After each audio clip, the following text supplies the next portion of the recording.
آپ ہادیہ ای میگزین مضمون کی آڈیو ریڈ آؤٹ سماعت کر رہے ہیں۔ سامعین السلام علیکم ورحمۃ اللہ وبرکاتہ۔ میں ناظرہ نیرہ ہادیہ کے شمارے اکتوبر 2022 کے مضمون کی آڈیو پروگرام میں آپ کا استقبال کرتی ہوں۔ آئیے ہم اس کا آغاز ہادیہ کے زمرے النور میں درس قرآن سے کرتے ہیں اور اس کی رائٹر سلمیٰ ہیں۔ اعوذ باللہ من الشیطان الرجیم، بسم اللہ الرحمن الرحیم، وما ارسلناک الا رحمۃ للعالمین، قل انما یوحی الی انما الہکم الہ واحد فہل انتم مسلمون۔ صدق اللہ العظیم۔ سورۃ الانبیاء آیت 107 تا 108۔ ترجمہ مع تفہیم۔ اور ہم نے آپ کو کسی اور بات کے واسطے رسول بنا کر نہیں بھیجا مگر دنیا جہان کے لوگوں پر اپنی مہربانی کرنے کے لیے۔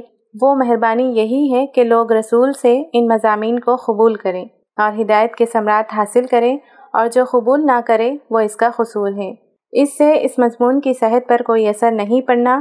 آپ ان لوگوں سے بطور خلاصہ کلام مکرر فرما دیجئے کہ میرے پاس تو موحدین اور مشرکین کے باہمی اختلاف کے بارے میں صرف یہ وحی آئی ہے کہ تمہارا معبود ایک ہی معبود ہے۔ معارف القرآن۔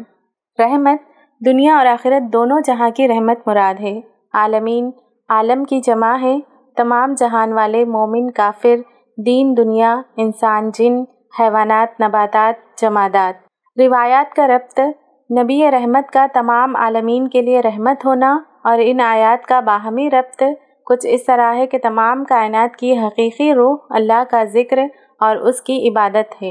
یہی وجہ ہے کہ جس وقت زمین سے یہ روح نکل جائے گی اور زمین پر کوئی اللہ اللہ کہنے والا نہ رہے گا تو ان سب چیزوں کی موت یعنی قیامت آ جائے گی، اور جب ذکر اللہ و عبادت کا ان سب چیزوں کی روح ہونا معلوم ہو گیا تو رسول اللہ کا ان سب چیزوں کے لیے رحمت ہونا خود بخود ظاہر ہو گیا، کیونکہ اس دنیا میں قیامت تک ذکر اللہ اور عبادت آپ ہی کے دم قدم اور تعلیمات سے قائم ہیں۔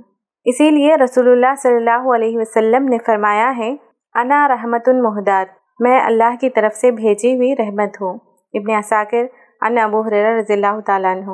اور ایک روایت ہے، فرمایا انا رحمت مہدات یرفع قوما وخفض آخرین، میں اللہ کی بھیجی ہوئی رحمت ہوں تاکہ قوم کو سربلند کر دوں اور دوسری قوم کو پست کر دوں۔ ابن کثیر۔ اس سے معلوم ہوا کہ کفر و شرک کو مٹانے کے لیے کفار کو پست کرنا اور ان کے مقابلے میں جہاد کرنا بھی عین رحمت ہے، جس کے ذریعے سرکشوں کو ہوش آ کر ایمان اور عمل صالح کا پابند ہو جانے کی امید کی جا سکتی ہے۔ واللہ اعلم۔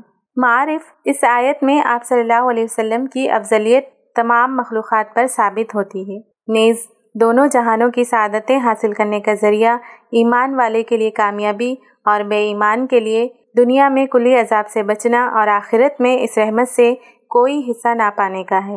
نیز اصل رحمت تو توحید کو اپنا لینا اور شرک سے بچ جانا ہے۔ معارف القرآن۔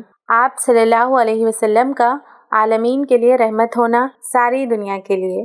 اپنی تعلیمات کے ذریعے ساری دنیا کو دین و دنیا کی سعادتوں سے ہمکنار کرنا، امت کا بالکلیہ تباہی و بربادی سے محفوظ کر دیا جانا، جبکہ پچھلی قومیں حرف غلط کی طرح مٹا دی گئیں۔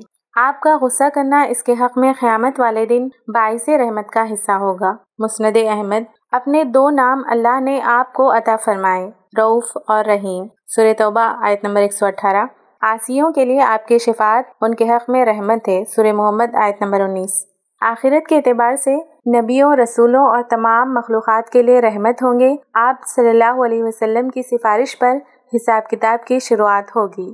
دنیا جہالت اور تباہی کے دہانے پر تھی، انسانیت سسکتی اور دم توڑتی نظر آ رہی تھی۔ آپ صلی اللہ علیہ وسلم کی رحمت کی روشنی سے پوری دنیا فیضیاب ہونے لگی۔ آپ ابر رحمت بن کر انسانیت پر برسے اور ان کو کفر و شرک، ضلالت و گمراہی کے گھٹا ٹوپ اندھیروں سے نکال کر توحید باری سے منور کیا۔ انسانیت سے گری ہوئی قوم کو مثالی پاکیزگی کا تصور دیا، سراج منیر کی طرح ایسی روشن زندگی گزاری کہ وہ کفار جن کی بدعمالیوں کی وجہ سے کوئی ان پر حکومت کرنا بھی عیب اور توہین سمجھتا تھا، ان کو رحمت للعالمین نے اوصاف و اخلاق سے مزین کر دیا، اکثر حالت بدل دی۔ بے ایمانوں کے لیے رحمت۔ آپ صلی اللہ علیہ وسلم کی رحمت آپ کے دشمنوں پر بھی اسی طرح جاری رہی کہ آپ اپنے مخالفین کی کبھی بھی جلدی پکڑ نہیں چاہی۔ وَمَا كَانَ اللَّهُ لِيُعَذِّبَهُمْ وَأَنْتَ فِيهِمْ، سورۃ الانفال آیت 33۔ زمینی خسف و آسمانی خسف سے بچے رہے۔ قیدیوں کو معاف کرنا، آزاد کرنا آپ کی شان رہی۔ طائف میں ستائے جانے پر حضرت جبریل علیہ السلام کا من جانب اللہ عذاب کے فرشتوں کو لانا اور آپ کا رحمت سے بھرا بول، مجھے اس بات کی امید ہے کہ اللہ ان کی نسل سے ایسی اولاد پیدا کرے گا جو اکیلے اللہ کی عبادت کرے گی اور اس کے ساتھ کسی کو شریک نہیں ٹھہرائے گی۔ پوری حیات مبارکہ میں کبھی کسی ایک فرد کا بھی قتل نہ کیا، جبکہ آپ پر کئی قاتلانہ حملے ہوئے۔ پیغام توحید کی پاداش۔ اللہ کی راہ میں مختلف آزمائشوں اور تکالیف سے آپ کو اور آپ کے اصحاب کو گزرنا پڑا۔